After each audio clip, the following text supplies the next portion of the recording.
Hey, it's Jordan with TYT Politics. There is mass people here in St. Louis that are out canvassing now. Everything from voter registration to letting previous convicts know their rights, know that they can vote if they've already done parole. And with Darryl Gray, you are, from what I hear, a very well-known figure in the community.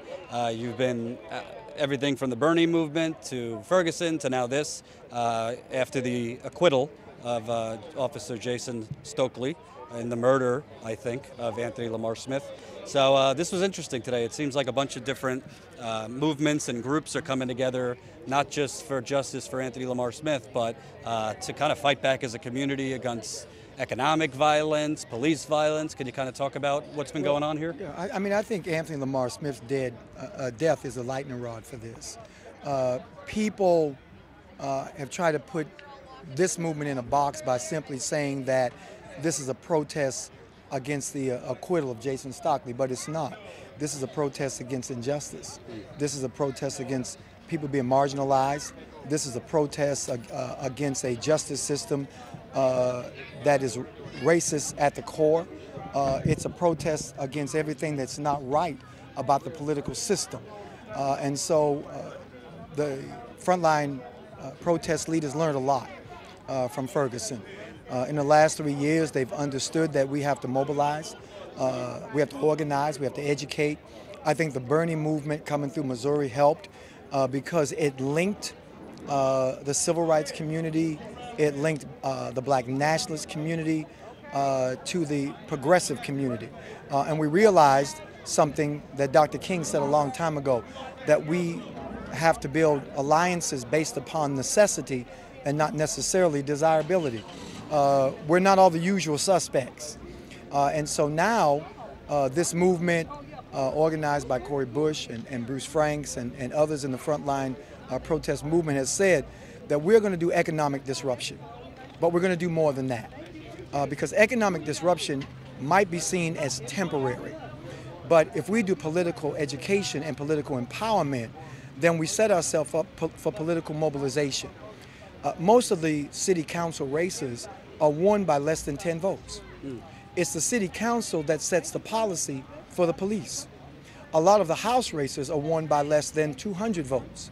Once again, we've got laws and legislation that can help us tremendously as it relates to economic development, that relates to voter suppression. And so what we're doing is saying, let's close the gap. The mayor of this city won by 800 votes. Wow. If we register 3,000 votes today, then this movement can determine the next mayor. And so we realize through Frontline that we cannot fight this battle or this war on one battlefield alone. So we've solicited the support of the churches, progressive pastors, the gay and lesbian community. Like I said, we've got people coming from all walks of life, people who are unemployed and people who are making six-figure incomes. And we're making a difference. Now, how do you deal with straight-up apathy? You know, my cameraman and I were talking earlier, and black people are just used to getting fucked. I mean, getting left to die economically, physically. So there's a lot of doors you knock on that they might not want to join any movement because they think it's hopeless. How do you deal with that? Well, I mean, we've got to show them. I mean, that's real for any movement. Dr. King had a 6-point strategy.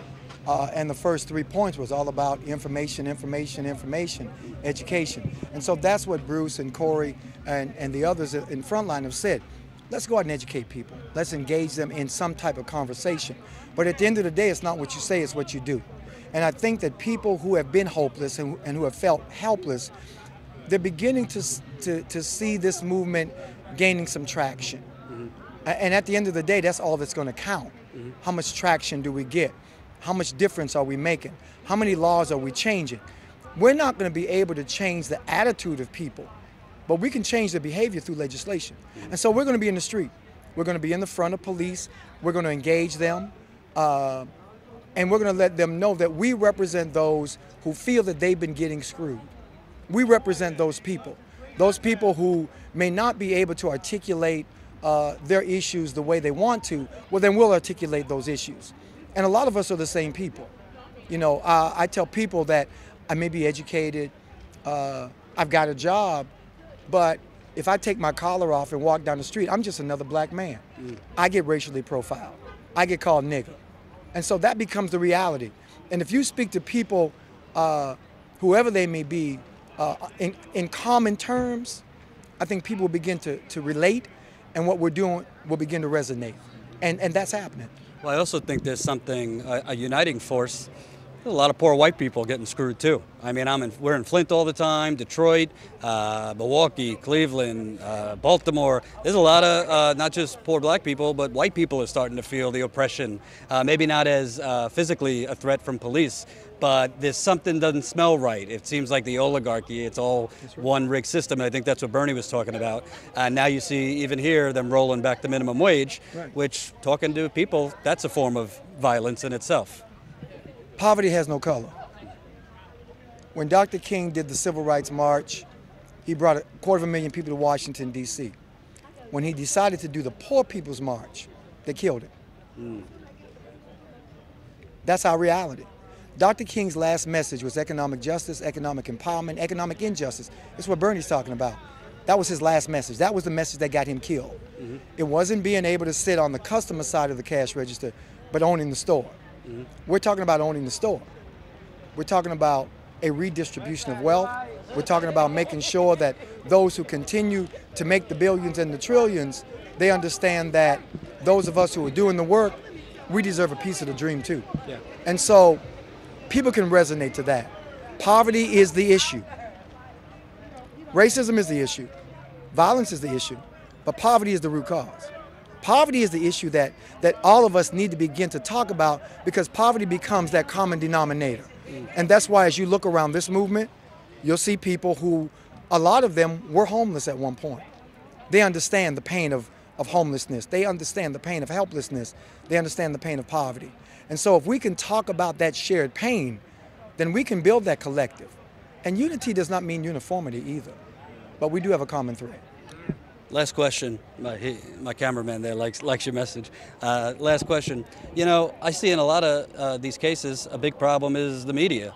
I mean, don't get me wrong, I think a lot of attention has to be put on the disaster going on in Puerto Rico and other places that have seen, I think climate change induced issues, but there's people getting like tear gas left and right and brutalized. I mean, I saw it in Standing Rock, and you see it here, and it's under the guise of crowd control or, clearing out a protest, but it's in some cases terrorizing the citizenry for their First Amendment. What have you seen here, and what is the message that needs to get out? Well, it's the same thing. Our message from day one has been clear. Stop killing black people.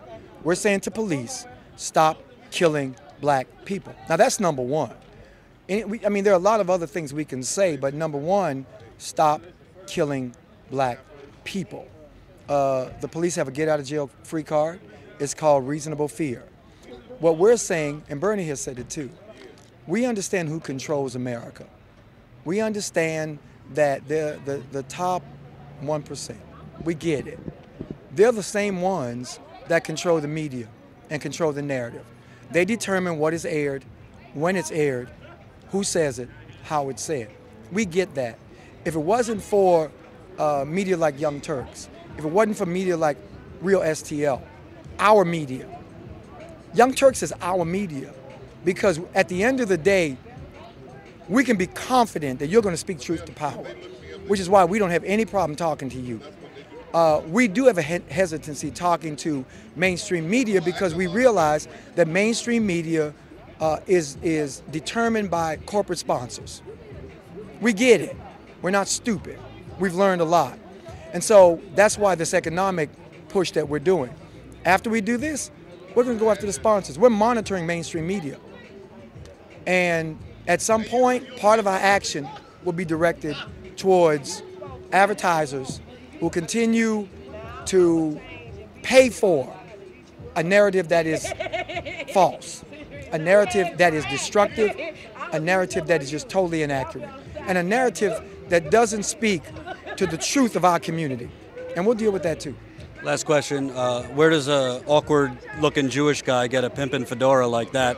Most of the time, they don't really fit my head. You know, I look kind of squeezed. It's not so pretty. This has become my work hat. I have no clue where my wife got it, but when I put this hat on, I'm ready for business.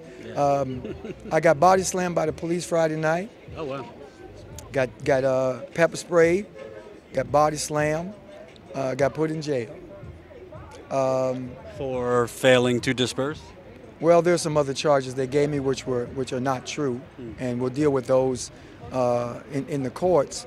But it helped me to realize something. Even with my collar on, I'm still another black man.